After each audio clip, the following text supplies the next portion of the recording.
Hello once again, dudes, dudettes, and all those in between. Thanks for tuning in to another episode here on A Crazy Gun Nut Gaming. This episode's going to be a little bit quieter. I'm going to run some music. We're just going over the new vehicles that we're showing in GTA Online. So I'm going through their costs and all that, and basically just showing my customization style that I do with them, and giving you guys an idea of what's going on. So before we get into that, I'm going to go over it again. We are doing a giveaway for Rogue Energy, so if you haven't subscribed yet, then go ahead and hit that subscribe button. Send me some proof on Twitter or Facebook, and we'll get you in the running for that. If you haven't checked out Fuel Gaming, go ahead and do that. And if you haven't checked out the 724 podcast, check that out as well. Thanks again, guys. Talk to you in a minute.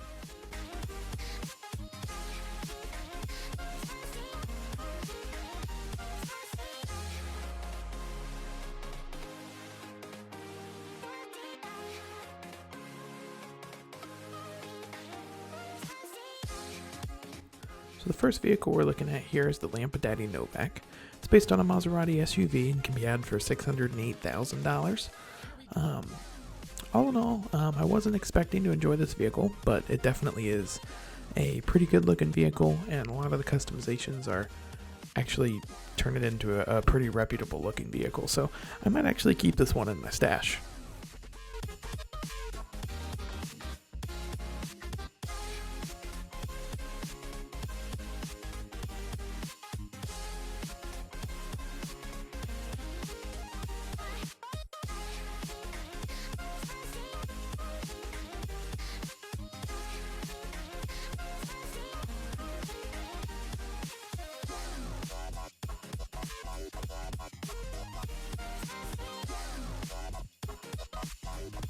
Next up is the Ubermacht Rebellia GTS. It can be had for $1,175,000. Looks kind of like a mixture of a Jeep Grand Cherokee and an M-Series SUV. Definitely turned out to be a very good looking vehicle. This is another one that I was planning on pretty much buying and getting rid of, just doing the video on it and then selling it back. But as it turns out, after customizing it, it actually turns into a pretty darn good looking vehicle. So obviously, you be the judge. If you're an SUV guy or if you're more of a car guy, you can definitely slam it down pretty low and it looks pretty clean if you ask me.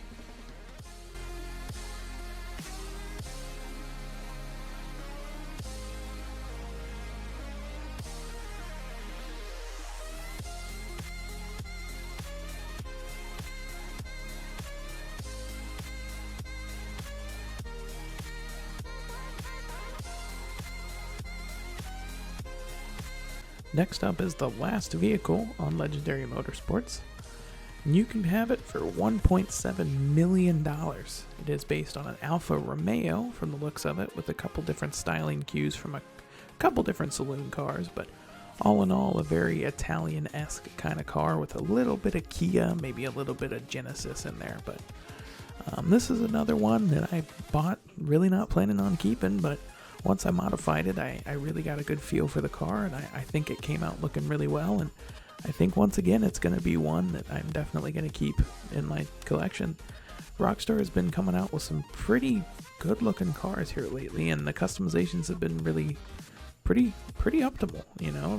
You can usually drop the cars pretty low, and the fitment of the wheels is pretty good. So all in all, so far the Legendary Motorsports have been fantastic. But now we're on to the San Andreas Super Autos.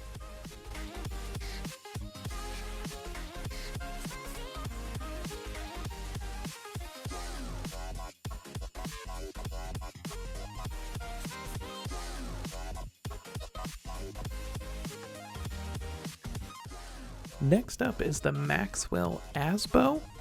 You can have it for $408,000, which I think is a little expensive for that vehicle.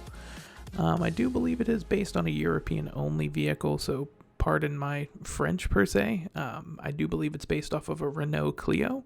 I could very well be incorrect on that part, though.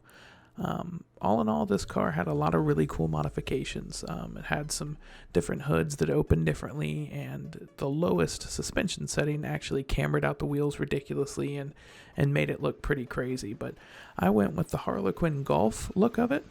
For those of you that may not know, there was a version of a VW Golf that was made with a bunch of different body panels that has this multicolored design like this is shown here.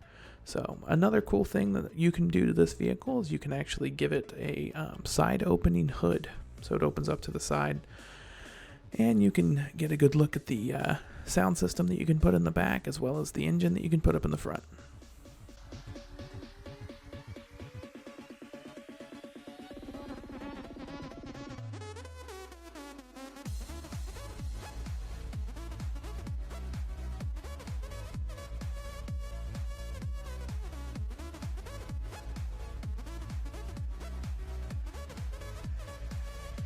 Now this next car, I actually unfortunately forgot to get the price for it, but it is actually based off of a car that we've previously had in the game already, shown here. This is the Ratoon, something along those lines there. I'm not totally sure how to pronounce it, but this new vehicle is actually called the Ratoon Mark II.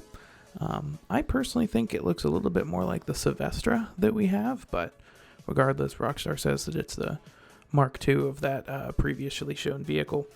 But all in all, turned into a little bit of a rally car. This one also had the option to slam it down with some aggressive camber. So it definitely seems like Rockstar is getting a little bit more into that stance boy kind of, stance nation kind of design. But all in all, turned into a really cool car. You were able to take the hood off. Looks like it had like an RB26 2JZ kind of engine underneath there. And really a fantastic looking car. Definitely something I think I'm going to enjoy driving and keep in my collection.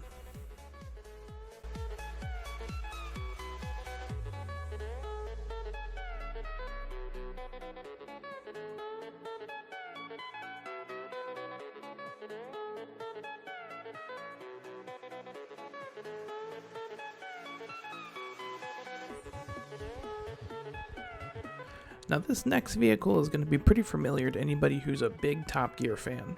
Unfortunately, I didn't buy it in red, bought it in blue, but if I would have bought this vehicle in red, it would have been very obvious that it is the Arctic Tundra that they drove in Top Gear.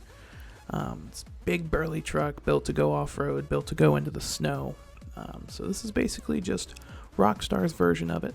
Has a lot of really cool utilitarian upgrades you can do to it. You can add light bars, you can add, step pads, you can add big boxes in the back. So I went for a little bit more of like a, not really mall crawler, but kind of utilitarian logistics truck, kind of like it would be someone's work truck for someone who goes out and does crazy stuff. It drives kind of bad. I don't think this is something I'm going to take out a whole lot. I didn't really get to test it off-road, but all in all, it's a pretty cool little truck.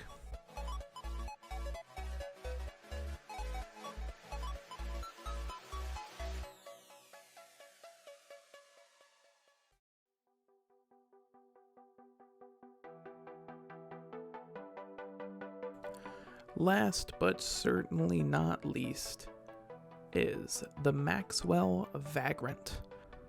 I believe it's based off of an Ariel. The name of the actual model is escaping me, but same company that made the Ariel Atom, they made an off-road kind of buggy of some sort, and this is very obviously based off that. Decidedly also a vehicle that was featured on Top Gear. I don't know if maybe that's something they were going for.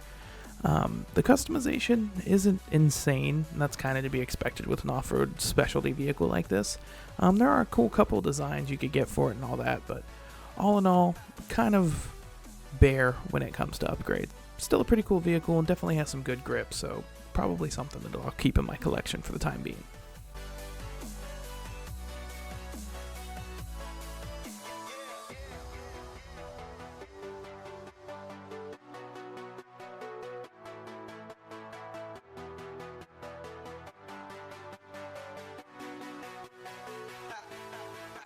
Well, that about wraps it up.